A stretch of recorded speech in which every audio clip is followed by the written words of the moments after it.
Здравейте! Ако сте завършили 7-ми клас и се колебаете кои училище да предпочетете, правилният избор е Търговска гимназия Княз Симеон Търновски.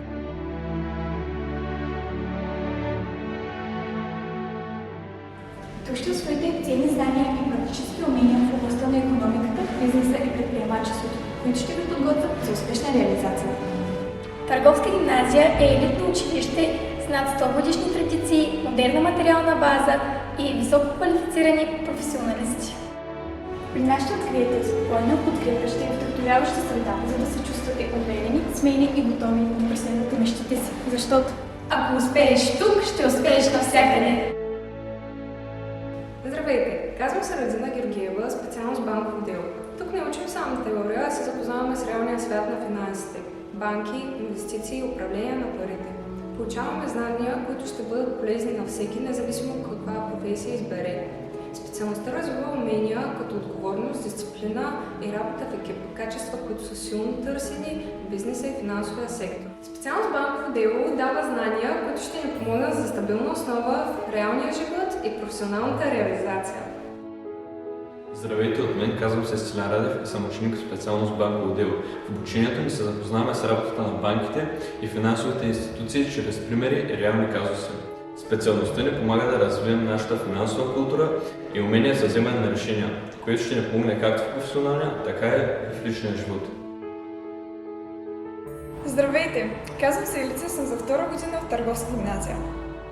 Избрах специалност икономика и мениджмънт, защото искам да разбирам как функционира бизнеса и как да взимам правилните управленски решения. Тук изучаваме финанси, счетоводство, маркетинг, предприемачество и управление на човешките ресурси. Специалността дава стабилни основи за бъдещо развитие. По време на учебната практика ние работим по реални задачи и бизнес проекти, които ни дават качества в сферите на управлението, работата в екип и отговорността. Здравейте и от мен, Ивайло. Насърчаваме осмокласниците да изберат икономика и мениджмънт, защото това не е скучно, а практична и модерна специалност. Тя изгражда мислене на бъдещи мениджъри. Учим как се ръководи екип и как се организира дейността на една фирма. Така натрупваме ценен опит и увереност.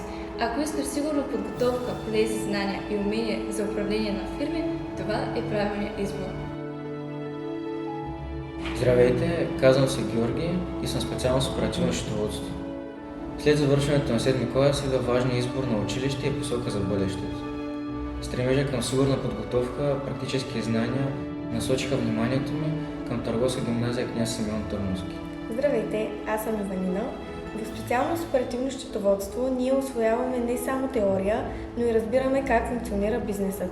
Работим с реални казуси и развиваме логическото мислене и увереност. Подкрепата на нашите преподаватели, възможностите за развитие и приятелствата, създадени в училище, превръщат този избор в една първа крачка към успешно бъдеще. Здравейте! Казвам се Джулия и избрах да уча в това училище със специалност електронна търговия, главно заради напредващите технологии. Специалността ни учи как да създаваме и управляваме онлайн магазини, как работят дигиталния маркетинг, онлайн плащанията и комуникацията с клиенти. Предимството на гимназията е, че съчетава икономически знания с технологии, което предоставя повече възможности както в университета, така и за директна реализация. Тази специалност е подходяща за хората, които искат модерна професия и сигурност за бързо развиващия се дигитален свят. Здравейте от мен, Сияна. Избрах специалност електронна търговия, тъй като тя предоставя задълбочени познания относно осъществяването на бизнес дейности в дигитална среда. Ние разработваме онлайн магазини, осъществяваме рекламни кампании в социалните мрежи и възприемаме предприемачески начин на мислене. Това не е просто теоретично обучение, то е практическа подготовка за бъдещето, а бъдещето вече е в онлайн пространството. Заповядайте в Търговска гимназия, защото нашия девиз е: ако успееш тук, ще успееш навсякъде.